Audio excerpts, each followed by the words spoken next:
Hello vinyl community, this is Tommy in North Carolina, and I wanted to do a video to mark the occasion of the birthday of Paul McCartney, Sir Paul McCartney, former Beatle, whatever. You know Paul McCartney, often discussed here in the vinyl community, often discussed by me, and many of you, and rightfully so. He's one of the celebrated rock composers.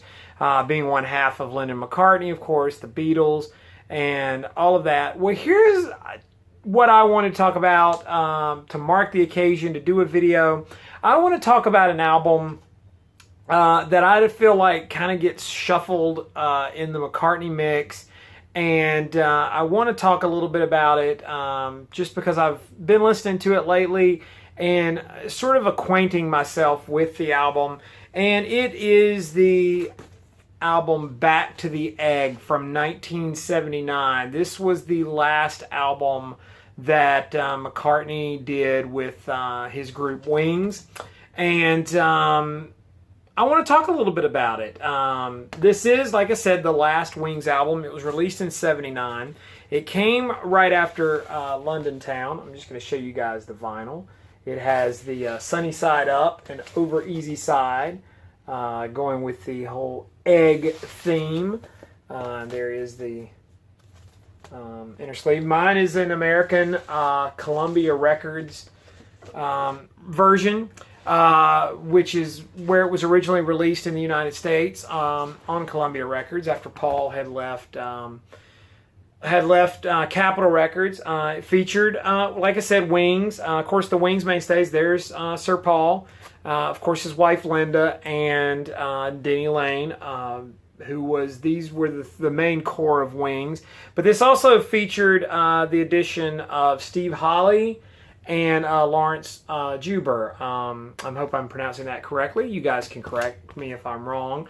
But they were added to the band after, this was a different incarnation of Wings. Wings went through many different lineups through the years, and I won't go into great detail about it, but this was the album that featured Lawrence and Steve, produced by Paul McCartney and Chris Thomas. Chris is a formidable rock producer, and this is more of a rock album for Paul.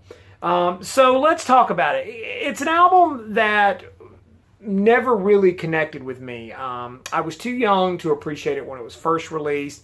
I don't remember. There was a television special that's been floating around out there that aired in the United States back when those kinds of things were popular, to coincide with the release of the album, a Back to the Egg special. I've seen the music videos for Baby's Request and Is It Getting Closer? That's on the McCartney Years DVD set, which I have. But the thing about this album, I think that really the reason why it never connected, there's no major hits on this album. When you talk about the McCartney greatest hits, he doesn't ever do any of these songs live. And when you look at the 70s heyday of Wings, this album just kind of gets shuffled back and under, like I said earlier. And, what's the reasoning why? Is it a bad album? I don't know. Like I said, I've listened to it a couple of times recently and sort of reacquainted myself with it. And no, I don't think it's a horrible album. As a matter of fact, a lot of lesser artists, if they had done this album, people would say it's one of their best, maybe. But we are talking about Paul McCartney. Is it on the level of Ram or Band on the Run? No, it's not. It's probably not. But is it as bad as, say, London Town? I don't know. I know London Town has its fans out there, as does Back to the Egg. So where does this album fit in for you? How does it connect? And where does it? I'll be honest. I think it's a upper mid-tier McCartney album. No, I can list several albums that I like better than this, but I can list other ones that I don't like as well. Wings at the Speed of Sound, London Town are two Wings albums in particular that come to mind that I think would rank below this. We've talked about my relationship to Press to Play from the 80s. Not technically a Wings album. I put everything under the McCartney banner anyway, so I don't really like to discuss Wings as a band because perhaps I was too young or am too young to really fully appreciate the whole Wings experience. To me, it's Paul McCartney. I separate, you've got the Beatles and then you have Paul McCartney. And yes, there was a band, but I think the idea of McCartney working in a band, and I'm not going to detract from Denny Laine because he did make contributions. But to me, Denny's contributions were far overshadowed by Paul. And of course, why not? It's Paul McCartney.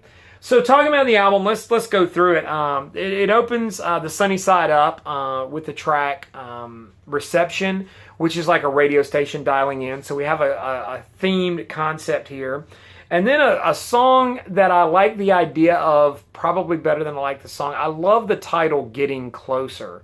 I think that's a great title. As a matter of fact, it's a great album title, Getting Closer.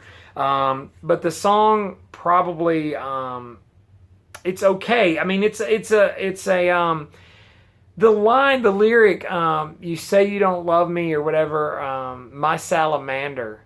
It's kind of nonsense for Paul, but it's a great hooky line, which is probably why he did it. I think that kind of is the underlying problem with this album, is that lyrically it's just there's nothing to it, and I can forgive hokey lyrics in favor of a decent tune, and McCartney can always deliver a decent tune. Even at his worst, Paul can deliver a decent tune. Because Paul is very melodic and he has a sense of how music is supposed to work to write tunes. We're Open Tonight, Spinning On, which is kind of a fast beat. That kind of comes to the overall theme. This is more of a rock album, and this is Paul sort of playing more into the sort of new wave and punk styles. Paul McCartney does punk. It's not. Don't get the wrong idea. But I love bands like the Cars and a lot of the new wave type bands. It's not quite as edgy as all of that, but it does have more of a heavy sound. Spinning On is just upbeat and fast tempo. And then that comes to the Denny Laine contribution again and again and again, which is a decent enough song. I'm not going to say it's a terrible song. Old Siam, Sir, I have no idea what it's about, but it's Paul rocking out. And then Arrow Through Me is sort of a disco-ish type feel to it, which I don't mind either. But it's very dated. This sounds like an album recorded in 78, 79. It has that feel, which again, I don't hold it against the album. And then side 2, the Over Easy side. It starts off with something that I'm quite curious about, which I think on paper was probably a great idea, the Rockestra theme. Now, the Rockestra group, and just a rundown, and those of you that probably know, Rockestra, Denny Laine, Lawrence, but it featured on guitar Dave Gilmour, Hank Marvin, and Pete Townsend. So, wow, okay. On drums, of course, Steve Holley. John Bonham, Led Zeppelin's drummer, Kenny Jones, who played with The Who. Then on bass, you have Paul McCartney and John Paul Jones, Ronnie Lane, Bruce Thomas. Piano, Gary Brooker, John Paul Jones again. And you also had some other names like Ray Cooper, Howie Casey, Tony Dorsey. And I mean, it was a big super group. And it's about 2.5 minutes of this melodic rock jam, which sounds like an ELO outtake to me. I think Jeff Lynne did it better and bigger than Paul. You would think after all those years of being influenced by the Beatles and Paul McCartney that Paul could top that. But I don't think the Rockestra theme lives up to any promises. Right? You get those musicians together. There's a thing I like about Pete Townsend's guitar playing. It's not on the album. So maybe or you don't hear it in the song or you don't hear it in the track. The individuality of these guys is just not there, which that may be the point. I don't know. Maybe I'm missing it. You guys can talk about it. I know I've read in different books that Pete Townsend was kind of a reluctant player. I don't know if that's a little bit of hindsight where they're saying, well, Pete was the cool one and he wasn't going to do Paul McCartney's lame Rockestra thing. There's a video out there floating around of it. And then the rest of the side too is really kind of forgettable. There is one of those medleys. After the Ball, Million Miles, Winter Rose, Love, Wake. And then it kind of goes back to something called the Broadcast, which recalls Reception. And so it brings the album back around, which is that classic McCartney, bring it back. He did it on Band on the Run. 1984 ends with the reprise of that. It's a listenable album. I don't want to lift the needle in disgust and throw it away. It's timely. It sounds like it is what it is. And so, but there's a real lack of formidable hits on this album. I think the idea, the concept behind this album was that they were going to do this big tour behind it and started it. And that's when McCartney famously got arrested in Japan for marijuana possession, and the tour kind of ended abruptly. So there's a lot to be said about that. This album was meant to be toured behind, and maybe it would have been a bigger hit had that happened.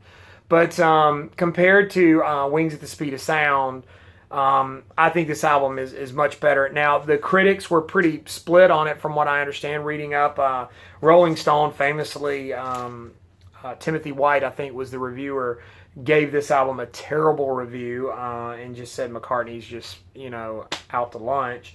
And, again, hindsight, retrospect, listening to all of McCartney's recorded works,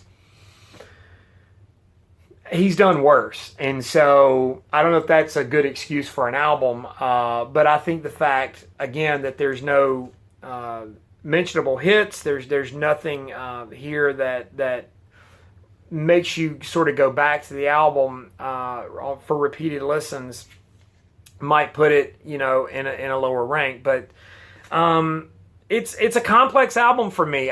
Maybe I want to like it more than I do, but I know that it's not one of the celebrated Paul McCartney albums. I do appreciate it more now than I did, 5 years ago or 10 years ago, maybe when I first heard this album.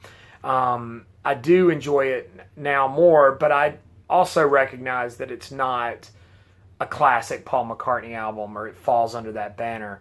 But when you've put out that many albums, you're going to lay some duds, I think. I think when you have a career of longevity, it's very hard to maintain a certain level. But that's a different discussion. But happy birthday, Paul. Back to the Egg. It's just one of those albums. It's sort of just lingering there. Not as terrible as I think the fact that it is overlooked.